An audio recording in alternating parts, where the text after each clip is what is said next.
नमस्कार साथियों। जो स्नेट जेआरएफ के प्लेटफॉर्म पे आप सभी का स्वागत है। साथियों, आपको पता है कि हम लोग अभी यूजीसी नेट जेआरएफ जो दिसंबर 2025 में एग्ज़ाम होने जा रहा है, उसके लिए खास तौर पे या उससे आगामी जो 2000 जो भी स्टूडेंट्स बिगिनर्स हैं, जो 2025 हो या 26 हो या 27 हो, जो एग्ज़ाम में एपियर होंगे, जिनका एमए या मास्टर ऑफ आर्ट्स या मास्टर ऑफ साइंस जो कर रहे हैं या करने वाले हैं या कर लिए हैं, उनके लिए सबसे बड़ी चीज़ क्या होता है कि यूजीसी नेट या असिस्टेंट प्रोफेसर या लेक्चरर बनने की आशा रखने वाले तमाम स्टूडेंट्स, उनके लिए एक क्या होता है कि एनटीए यूजीसी के द्वारा जो एनटीए के माध्यम से एग्ज़ाम कंडक्ट करवाई जाती है, उसमें दो पेपर्स होते हैं। एक होता है पेपर 1 और एक होता है पेपर 2। पेपर 1 में जानते हैं कि 50 क्वेश्चंस होते हैं। 50 questions into 2 is equal to 100 marks होते हैं। और पेपर 2 आपका हो जाता है जो अपने विषय से होता है, जिससे आप मास्टर्स की क्लासेज करते हैं या मास्टर्स करते हैं। इसमें आपको पता है कि मेरे द्वारा जो है संपूर्ण लेक्चर ली जा रही है किसका, यूजीसी नेट जेआरएफ पेपर 1 का, जिसमें हम लोगों ने क्या किया है, अभी आपको प्लेलिस्ट पर जाएंगे तो आपको अलग अलग यूनिट वाइज और कंप्लीट यूजीसी नेट पेपर 1 आपको कंप्लीट मिल जाएगा, जिसमें यूनिट 1 जो टीचिंग एप्टीट्यूड से रिलेटेड है, यूनिट 2 जो रिसर्च एप्टीट्यूड से रिलेटेड है, वो बहुत ही डिटेल्ड एनालिसिस के साथ हम लोगों ने कंप्लीट कर लिया है। आप अगर नहीं देखे हैं तो जाकर के प्लेलिस्ट में जाइए और आपको बेहतरीन तरीके से मिल जाएगा। उसमें भी फ्री हैंड लेक्चर है। सबसे अच्छी बात यह है कि फ्री हैंड लेक्चर में आप एक एक पॉइंट्स को समझने की कोशिश करते हैं, उसके प्रॉस को, उसके कॉन्स को, इसके एडवांटेज को, उसके डिसएडवांटेज को, उसके क्लासिफिकेशन को।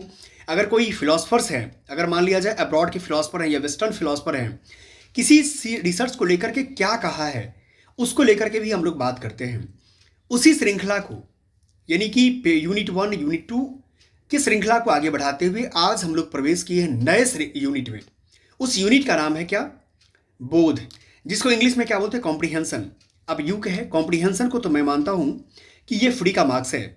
आप कहेंगे सर फ्री का मार्क्स कैसे कहा जा सकता है? फ्री का मार्क्स इस संदर्भ में क्योंकि आपके समक्ष एक पैराग्राफ के तौर पे दिया रहता है 10-15 लाइन की। वो पैराग्राफ से आपको 5 क्वेश्चंस पूछे जाते हैं। वो 5 क्वेश्चंस के जवाब देने होते हैं और वो जवाब भी कहीं और से नहीं ढूंढना है, वो जवाब भी आपको उसी पैराग्राफ में क्या होता है, समाहित रहता है। लेकिन उस बारीकियां को समझने के लिए, उस टर्मिनोलॉजी को समझने के लिए, इस कॉम्प्रीहेंशन को भी एक प्रकार से कॉम्प्रीहेंशन समझिए किसी भी मेंटल की, किसी भी मस्तिष्क की कॉग्निटिव लेवल को चेक किया जाता है। ठीक है, तो हम लोग सबसे पहले टू दी लाइन बात करेंगे, एक एक पॉइंट पर बात करेंगे कि कॉम्प्रीहेंशन होता क्या है, कॉम्प्रीहेंशन को समझने के लिए इसका इंट्रोडक्टरी पार्ट क्या है, हम इसमें क्या क्या मेन मुख्य बात है उसको भी समझने की कोशिश करेंगे। चलते हैं आगे की ओर। मिशन जेआरएफ आपको पता है कि मेरा उद्देश्य है। क्यों उद्देश्य है? क्योंकि आज के दौर में अगर मान लिया जाए कि आप नेट करते हैं, ठीक है, नेशनल एलिजिबिलिटी टेस्ट जो आप क्वालिफाई कर जाते हैं, तो आपके लिए क्या होता है कि आपको जो एक स्टाइफन मिलने की उम्मीद होती है वो थोड़े कम मिलते हैं। इसीलिए जेआरएफ जब जूनियर रिसर्च फेलोशिप आपका होने के बाद जब पीएचडी में इनरोलमेंट आपका होता है, तो आपको एक जो इकोनॉमिक स्टेबिलिटी की जो बात की जाती है स्टूडेंट लाइफ में, वो आपका हो जाता है। चलिए इसी को आगे बढ़ाते हुए हम लोग क्या करते हैं, बहुत ही आपके पास समय, याद रखना फिर से मैं बता रहा हूँ, समय बहुत कम आपके पास है क्योंकि एग्जाम्स आप जान रहे हैं कि आपके सर पे चढ़ा हुआ है। दूसरी बात, फेस्टिवल्स भी आपको भी चालू है, इसीलिए दोनों में कैसे तारतम्य बनाना है ये आपको सीखना पड़ेगा। इसीलिए आप अपनी पढ़ाई और त्यौहार दोनों को साथ में लेकर चलें कि किसी भी पक्ष को एक ज़्यादा झुकाव नहीं देना है, नहीं बहुत ज़्यादा क्या करना है, अपने ऊपर लेकर चलना है। चलते हैं हम आगे की ओर। पूर्व की भांति ही मैं अपनी वीडियो को हटा देता हूं जिससे कि आपका कंसंट्रेशन क्या है, बना रहे। चलिए हम आगे की ओर चलते हैं। आप जानते हैं कि मेरे इस श्रृंखला के अंतर्गत जो है, जब हम बोध कॉम्प्रीहेंशन का पार्ट जब कर रहे होते हैं, तो इसमें जो बेसिक बात आता है वो बेसिक बात समझते हैं किस रूप में वो मेरा फॉर्म बनता है, कैसे ये बनता है। सबसे पहले तो हम जानने की कोशिश करते हैं कि जो बोध, अध्ययन बोध है, क्या है, अध्ययन बोध। अध्ययन बोध का सबसे पहले जानने की कोशिश करते हैं कि इंट्रोडक्शन क्या होता है, परिचय क्या है। इस परिचय में भी इंडियन फिलोसफर क्या कहता है और वेस्टर्न क्या कहता है। ठीक है, इसको लेकर के, और इस दोनों को मिलाकर के यूनिवर्सल क्या माना जाता है। ठीक है, दूसरा बात आता है कि आखिर मान लिया जाए, क्योंकि आप जानते हैं कि क्वेश्चनायर फॉर्म में रहता है। क्वेश्चनायर का मतलब होता है कि आपको एक पैराग्राफ के बेसिस पे एक 2 4 5 क्वेश्चन पूछा जाता है, तो इसके समाधान दिशा निर्देश क्या है, सॉल्यूशन, समाधान दिशा निर्देश क्या है। ठीक है, समाधान दिशा निर्देश क्या है। तीसरी बात जो निकल के आती है, point number 1, point number 2, point number 3, कि जो अध्ययन बोध में संभावित प्रश्नों की मुख्य श्रेणियां क्या है। ये जो अध्ययन बोध में जो है, जो संभावित प्रश्न होते हैं, जो उससे पॉसिबिलिटी बेस्ड क्वेश्चन जो होता है, प्रश्नों की मुख्य श्रेणियां। ठीक है, मुख्य श्रेणियां क्या है, आपको मैं मुख्य श्रेणियां से भी अवगत करवाऊंगा कि किस किस लेवल के क्वेश्चन बनते हैं। अब आता है लेखक की राय क्या है, क्योंकि आप जानते हैं कि किसी भी प्रकार का अगर कॉम्प्रिहेंशन बनता है तो निश्चित तौर पे किसी न किसी आर्टिकल्स से उठाया होता है, चाहे वो आर्टिकल्स न्यूज़पेपर का आर्टिकल्स हो, या किसी इंटरनेशनल डिबेट का हो, या किसी मान लिया जाए ऑथर का हो, ठीक है, या किसी बुक्स का हो। तो जब हम कहीं से कॉम्प्रिहेंशन उठाते हैं तो उसके कुछ मायने होते हैं, उसके कुछ प्रश्न बनते हैं। अगर मान लिया जाए इन्वायरमेंट से कोई क्वेश्चन आ रहा है, कोई पैराग्राफ क्रिएट हुआ है किसी आर्टिकल्स का, किसी साइंटिस्ट का, या किसी इन्वायरमेंटलिस्ट का, तो उसके कुछ तर्क तो होंगे, कुछ तथ्य तो होंगे। उस तथ्य के बेसिस पर क्या होता है, सब संचय को पहचानने की आपका क्रियाविधि को चेक किया जाता है। तो लेखक की राय पूछी जाती है, हो सकता है मे बी राय पॉजिटिव भी हो और निगेटिव भी हो। एवं मनोवृत्ति की भी बात होती है, एटीट्यूड, यानी हो सकता है कि आपको मैंने पॉजिटिव निगेटिव इसीलिए कह दिया क्योंकि मनोवृत्ति सबसे महत्वपूर्ण चीज़ है।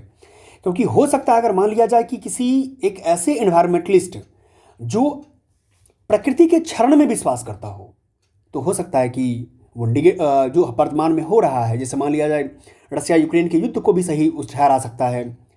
अभी आप जानते हैं कि इजराइल और फिलिस्तीन को लेकर झगड़ा हो रहा है, उसको भी सही ठहरा सकता है। लेकिन एक तरफ मान लिया जाए कि इन्वायरमेंट बचाने की बात जो करेगा वो कहेगा कि नहीं, जो हो भी कुछ भी हो रहा है वो क्या है, बिल्कुल गलत है। ठीक है, अब नेक्स्ट 5वां बात आता है कि किसी भी गद्यांश को, पैसेज को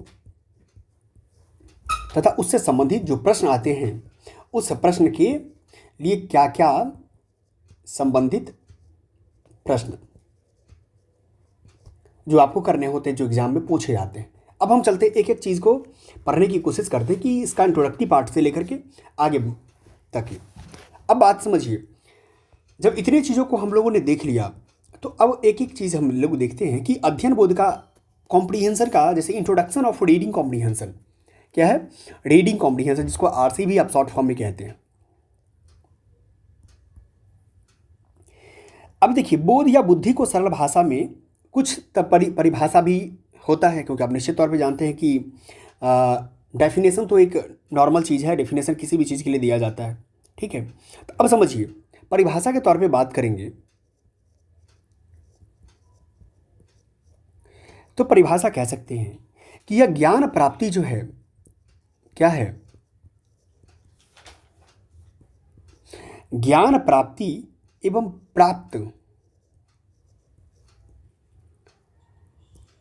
ज्ञान या सूचना, ज्ञान या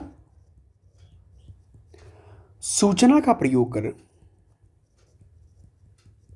सूचना का प्रयोग समस्याओं के समाधान के लिए, समस्याओं के समाधान के लिए, समाधान के लिए कैसे किया जाए,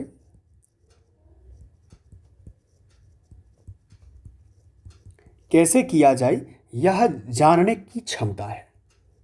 यह जानने की क्या है, क्षमता है। कैसी क्षमता, मानसिक क्षमता। कैसी क्षमता, मानसिक क्षमता, क्षमता है। ये तो हुआ कि परिभाषा के तौर पे। ठीक है, बुद्धि आपको पता है एक प्रकार का क्या है, एक प्रकार का बुद्धि जो आप कह सकते हैं। बुद्धि को मैं क्या मानता हूँ, एक मानता हूँ क्षमता, मानसिक क्षमता। क्या मानते हैं, मानसिक क्षमता।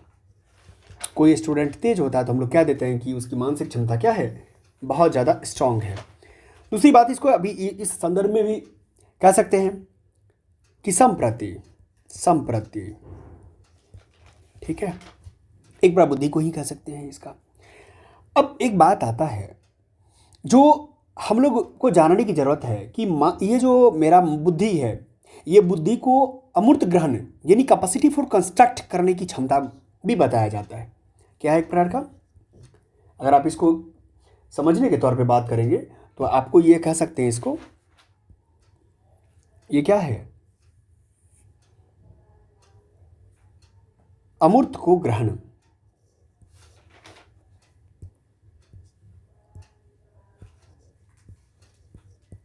अमूर्त को ग्रहण यानी अमूर्त को ग्रहण का मतलब ही होता है कि कैपेसिटी फॉर कंस्ट्रक्ट,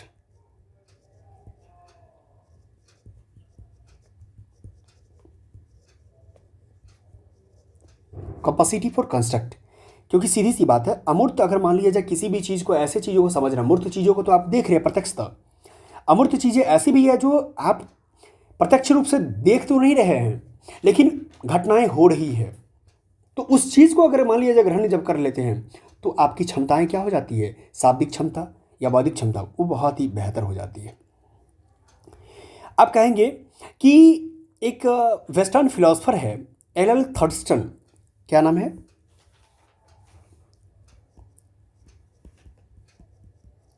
एल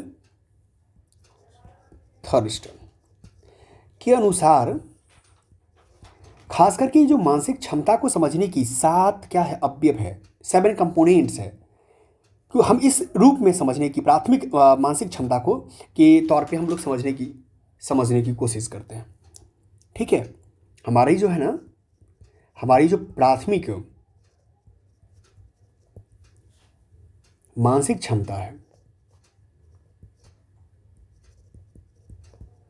मानसिक क्षमता के मुख्य जो क्या है अवयव की बात किया जाए, अवयव की बात करते हैं तो मुख्य अवयव के तौर पे आप देखिए, जब मुख्य अवयव हम देखते हैं तो सबसे पहली बात आती है कि मौखिक समझ, सबसे पहली बात आती है। क्योंकि जब कोई बोलता है तो सबसे पहले आप क्या करते हैं, उसके मौखिक क्रियान्वयन को या मौखिक कुछ शब्द को आप समझने की कोशिश करते हैं। सबसे पहला ही होता है मौखिक समझ।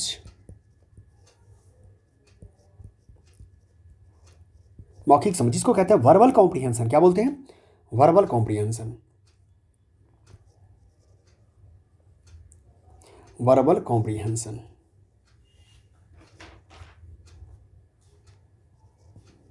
ठीक है, दूसरा होता है शब्द प्रवाह, वर्ड फ्लुएंसी,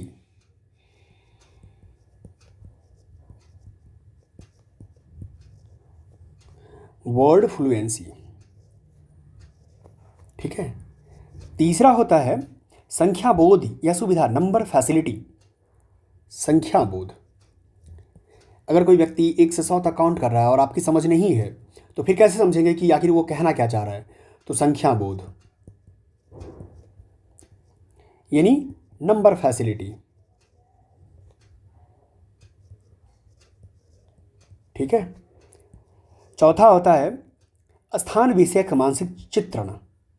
जैसे मान लिया जाए, सपोज कीजिए कि आप देश की राजधानी, भारत प्यारा देश की राजधानी दिल्ली आए और दिल्ली में किसी ने कहा क्या कि इंडिया गेट पेड़ के जैसे होता है।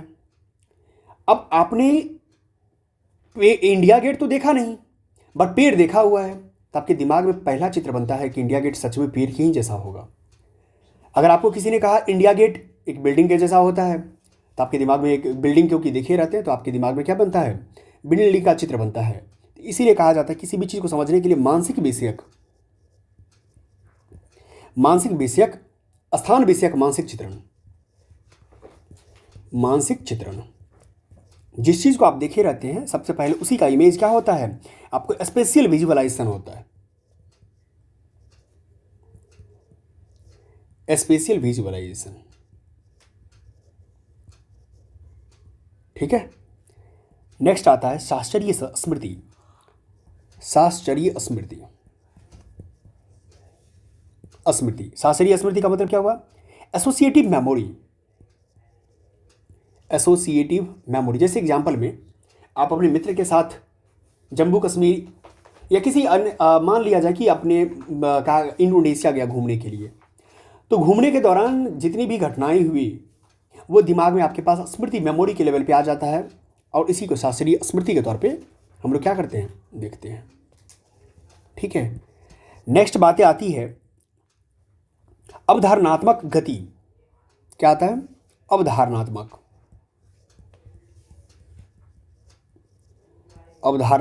गति। इसको हम लोग क्या बोलते हैं? परपेचुअल स्पीड बोलते हैं, परसेप्चुअल स्पीड। नेक्स्ट आता है तर्क, जो रीजनिंग। क्या आता है? रीजनिंग। ठीक है, आपने क्या देखा? किसी भी चीज़ को हमारी प्राथमिक मानसिक क्षमता के जो घटक के तौर पे जो काम आता है, अवयव के तौर पे जो काम आता है, इतने चीज़ों से, वर्बल कॉम्प्रिहेंशन से, वर्ड फ्लुएंसी से, नंबर फैसिलिटी से, स्पेशियल विजुअलाइजेशन से, एसोसिएटिव मेमोरी से, परसेप्चुअल स्पीड से और रीजनिंग से, इतनी चीज़ों से क्या करते हैं? किसी के भी रीडिंग कॉम्प्रिहेंशन को समझने की हम लोग क्या करते हैं? कोशिश करते हैं। अब बात आता है कि सर प्राथमिक मानसिक क्षमता के खास करके दो द्वितीयक क्षमता में भी वर्गीकृत किया जा सकता है। इसके वर्गीकरण के तौर पे अगर आप बात करें,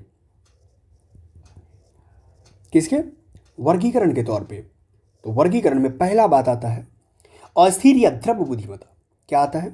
द्रव बुद्धिमत्ता।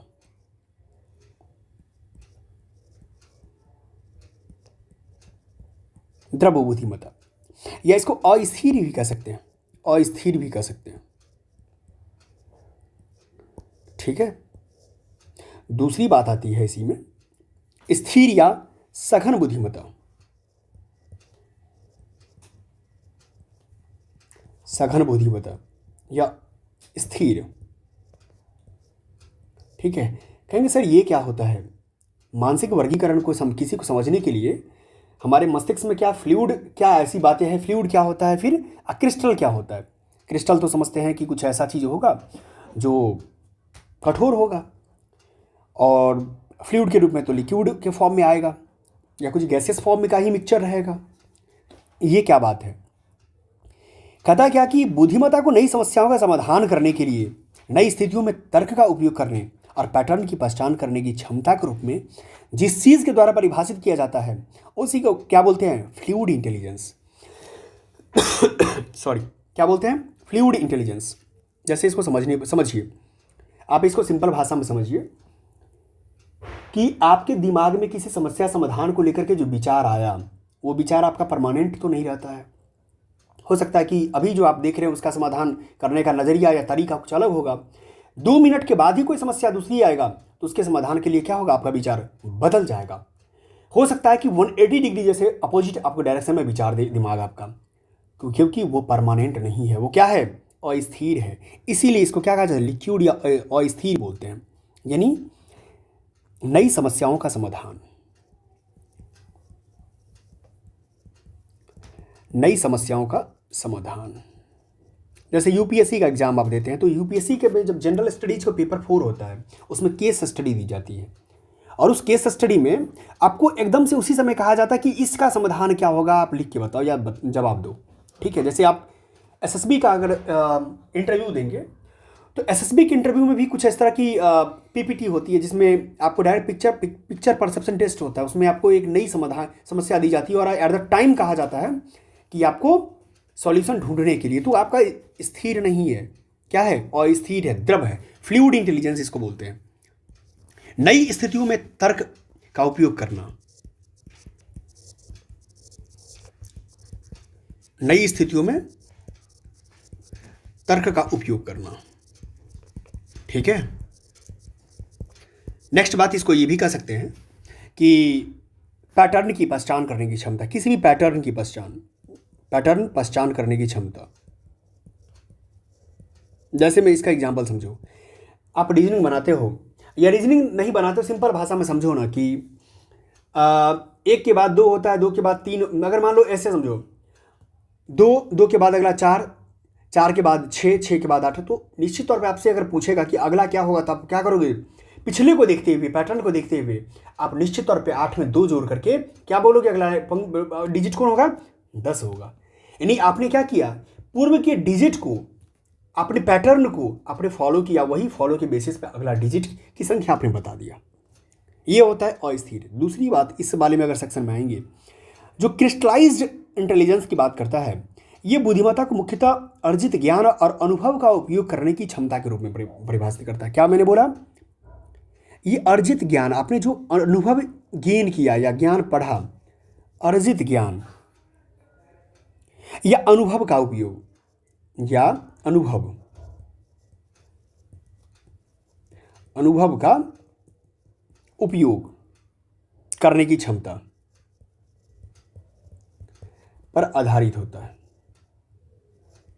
ठीक है, आपने जो एक्सपीरियंस गेन किया है वो एक्सपीरियंस परमानेंट हो गया आपका, कभी भी वो गलती नहीं करेंगे।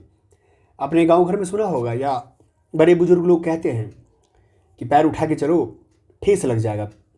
ठेस ही नहीं, चोट लग जाएगा, सीधी सी बात में। तो आपको एक बार लगा, दो बार लगा, आपको क्या हो गया, अभ्यास हो गया कि सच में पैर उठा के चलना चाहिए जिससे पैर में चोट ना लगे। तो आपके पास क्या हो गया, ये स्थिर चला गया, ये क्रिस्टलाइज इंटेलिजेंस की बात हो गई आपकी। तो इसीलिए इस तरह की बात हम लोग करते हैं। अब देखिए एक बात और, जैसे रेन एंड मार्टिन के अनुसार, अगर वेस्टर्न फिलोसफर है, क्या नाम है, रेन एंड मार्टिन, क्या है, rain and Martin.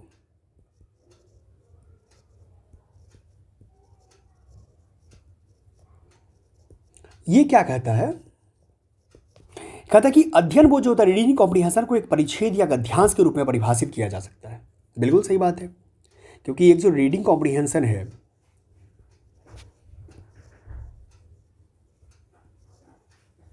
Reading comprehension कुल मिला के क्या है, एक तो आप इसको तो कहते हैं एक पैसेज है, एक परिच्छेद है, या इसको कह सकते हैं गद्यांश है। परिच्छेद या गद्यांश के रूप में परिभाषित करते हैं, जिस पर क्या होता है, इसी पर एक आधारित कुछ प्रश्न देते हैं। इस पर आधारित क्या होता है, आधारित कुछ प्रश्न देते हैं। प्रश्नों की सूची आपसे पूछी जाती है, प्रश्न होते हैं, ठीक है। और आप क्या करते हैं उसके बाद, जो कि विद्यार्थी की पठन सामग्री या उसके अर्थ समझने की क्षमता का परीक्षण किया जाता है। इस पर आपसे प्रश्न पूछा जाता है, यानी विद्यार्थी से उसके किसको, अर्थ को समझने की क्षमता,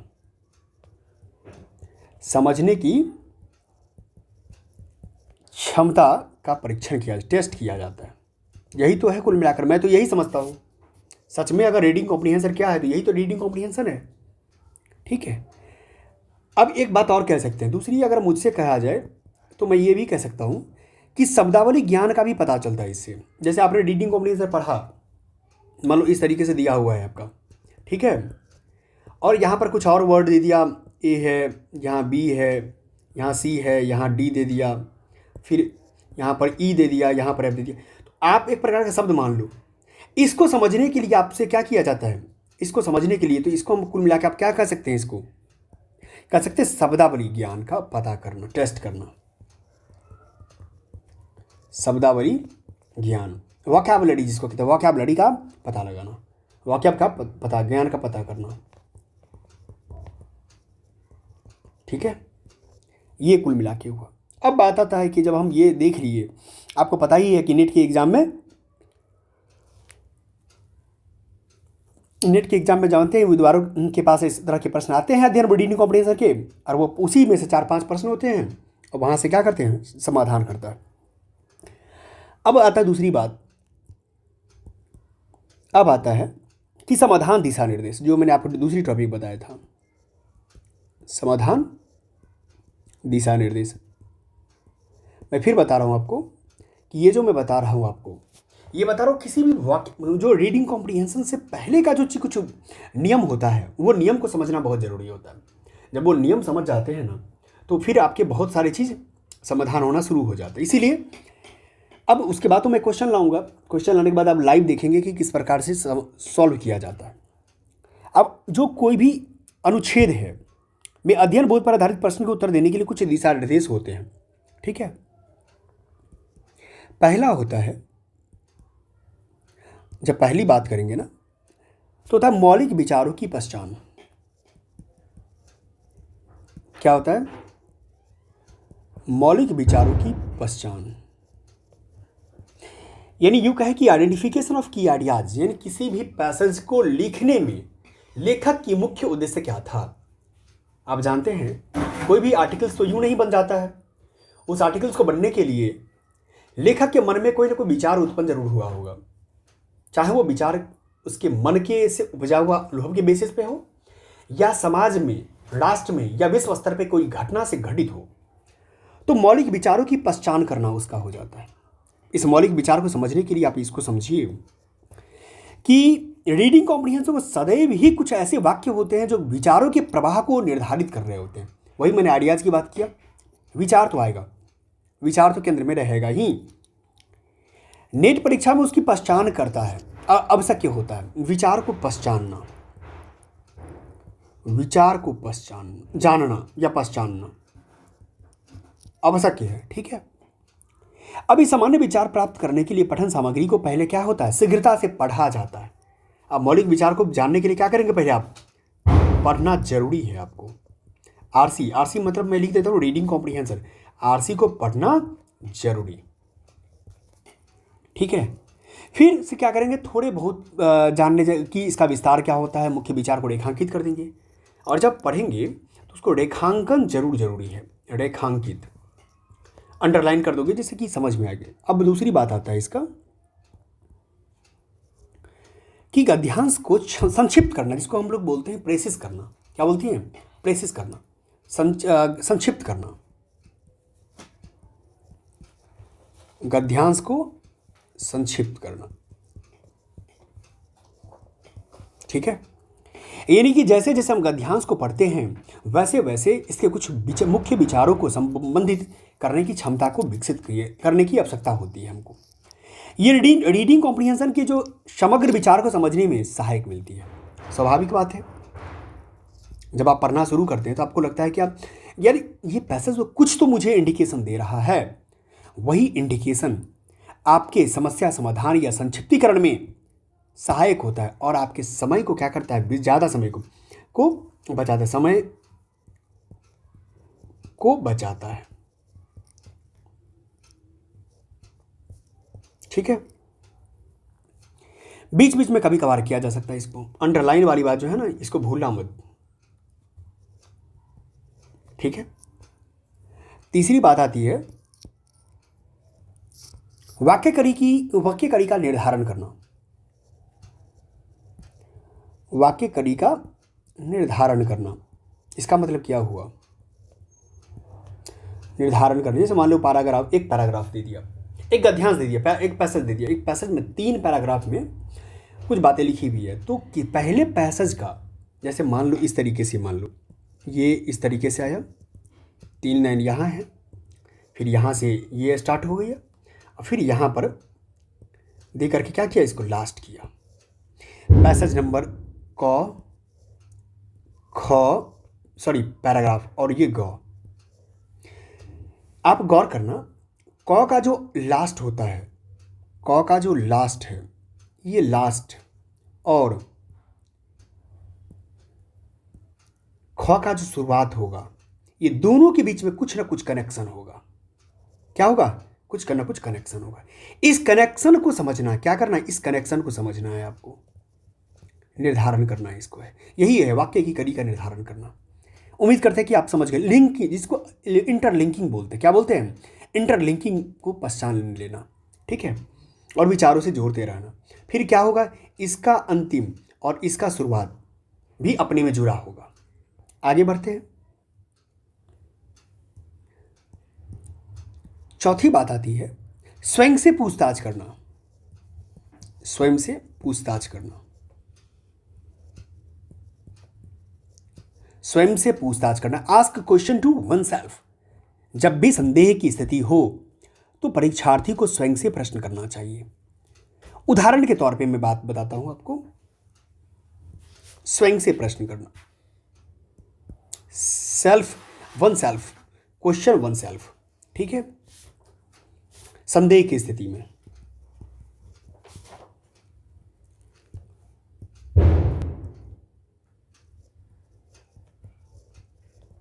संदेह की स्थिति में। जैसे उदाहरण समझो, लेखक ने ऐसा उदाहरण क्यों दिया, क्यों इस उदाहरण का उल्लेख, जैसे एक बात आता है, संदेह क्या होता है, लेखक के लेवल से, किसके लेवल से, लेखक के लेवल से, क्यों दिया ये लेखक, क्या उद्देश्य क्या था, कैसे ये समाधान बनेगा सच में, क्यों, क्या, कैसे। तो ये सब जो चीजें आपके सामने जो प्रश्न बन रहा है भांति भांति प्रकार का, इस चीज का जवाब अगर जब आपके मन में आना शुरू हो जाएगा तो समझ लेना कि आपका जवाब क्या हो रहा है, कब। ये कब की बात है। कोई लेखक जब मान लो ऐतिहासिक पैसेज पूछा तो इतिहास को आप अपने अंतरात्मा से या जो आपने पढ़ा है उसे जोड़ने की कोशिश करना है, स्वयं से प्रश्न ये चालू करना। नेक्स्ट आता है 5वां में कि यदि अगर मान लो रीडिंग कॉम्प्रिहेंशन में एक से ज़्यादा परिच्छेद हो, पैसेज हो, तो स्वयं द्वारा निर्धारित समय को उनके आकार के अनुसार विभाजित करना। अगर बहुत बड़ा होता है तो मैंने आपको बता ही दिया, विभाजन करना। फिर अनुच्छेद को न तो बहुत तीव्रता से, बहुत नहीं धीमी से पढ़ना। पढ़ने का आरसी का पढ़ने का सतत अभ्यास करना, पढ़ने का सतत अभ्यास करना।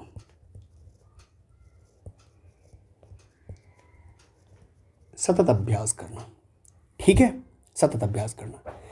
अगर उसके भावार्थ को समझना, आरसी के रीडिंग कॉम्प्रिहेंशन के भावार्थ को समझना, कहना क्या चाह रहा है लेखक, ठीक है। फिर प्रयास करना कि नेट की परीक्षा में जो उत्तरित होता है 50 प्रश्नों की संज्ञान ही उसके सही जवाब होते हैं।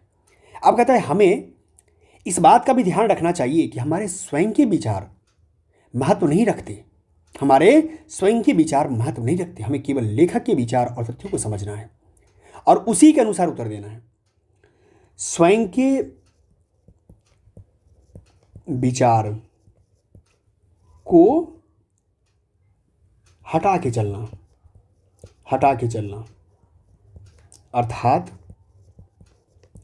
लेखक के द्वारा जो दी हुई तथ्य है, क्या तथ्य विचार को सर्वोपरि मानना।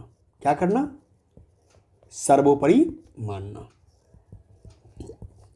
यह होता है किसी भी रीडिंग कॉम्प्रिहेंशन को समझने का विवेक। अब मैं चाहता हूं कि जो आपकी जो रीडिंग कॉम्प्रिहेंशन की अगली कक्षा होगी, वो अगली कक्षा में हम लोग क्या बात करने वाले हैं वो जानिए। जब मान लिया जाए रीडिंग कॉम्प्रिहेंशन में अगर कोई संभावित प्रश्न आ जाता है तो वो कितने कैटेगरी में डिवाइड होता है। जैसे जो आरसी में संभावित प्रश्न जो होते हैं,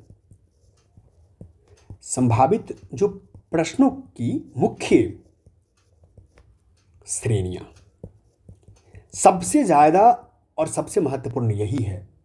क्या है, सबसे ज़्यादा जो मैं आपको कल पढ़ाऊंगा ये सबसे ज़्यादा महत्वपूर्ण है। जैसे एग्जाम्पल में मैं आपको कुछ एग्जाम्पल्स बताता हूं, जैसे कि आपके अंदर एक प्रश्न करने का और सोचने की क्षमता बढ़ेगी। जैसे एग्जाम्पल में मैं बताता हूं, प्रश्न का पूछ दिया कि इसका मुख्य विषय क्या है या केंद्रीय विचार क्या है, सेंट्रल थीम क्या है। क्या है, केंद्रीय विचार। केंद्रीय विचार क्या है, ठीक, किसी भी प्रश्न में दे देगा केंद्रीय विचार क्या है, ठीक है। लेखक की दूसरा प्रश्न, मनोवृत्ति क्या है लेखक का, क्या दे देगा, लेखक की मनोवृत्ति, ठीक है, मनोवृत्ति क्या है। तो इस तरह की जो प्रश्न आएगा तो आपके अंदर एक लगेगा कि यार सच में क्या पूछ रहा है। तो इस पर हम जो है क्लास अगले दिन लेंगे, ठीक है। तो आप बने रहना। आप जानते हो कि खास करके जो प्रश्न की जो प्रक्रिया है, कुल मिलाकर के आप जानते हैं कि जिस प्रकार से प्रश्न आज की डेट में आता है उस चीज़ को समझने के लिए सबसे ज़्यादा महत्वपूर्ण हो जाता है कि आपका प्रश्न कैसा बनेगा। अगर आपका सच में पेपर 2 हिंदी साहित्य अगर है तो आप हमारे प्लेटफॉर्म से तो आप कर ही रहे हैं, निश्चित तौर पे मुझे भरोसा है, क्योंकि जितने बेहतरीन कंटेंट हमारे प्लेटफॉर्म पे मिल रहा है, चाहे वो क्वेश्चन से कॉन्सेप्ट तक हो या PYQ से सिलेक्शन तक हो, साथ ही हिंदी कहानी का लाइन बाय लाइन जो पढ़ाया जाता है उसमें कितने क्वेश्चंस आपको नोट्स बना दिया जाता है। आपको एक बात और अच्छी बात हमारे चैनल हमारे प्लेटफॉर्म का क्या है कि आपको अलग से नोट्स बनाने की आवश्यकता नहीं पड़ेगी। तमाम सर के द्वारा, मैम के द्वारा उसी क्लास में किया जाता है, करवा दिया जाता है, जो आप अपने लिए संजो के रख सकते हैं एग्ज़ाम के लास्ट जो 15 दिन होता है उसमें रिवीजन करने के लिए। क्योंकि आप जान लेना, practice max a man perfect, ये सबसे महत्वपूर्ण है। अगर आप कितना भी पढ़ लो, अगर प्रैक्टिस आपने नहीं किया तो कोई काम नहीं आने वाला है, और आपका मार्क्स नहीं इंक्रीज करेगा। और आप, फिर मैं बताता हूँ, जेआरएफ की सपना तो दूर की बात है, नेट भी नहीं होने वाला है।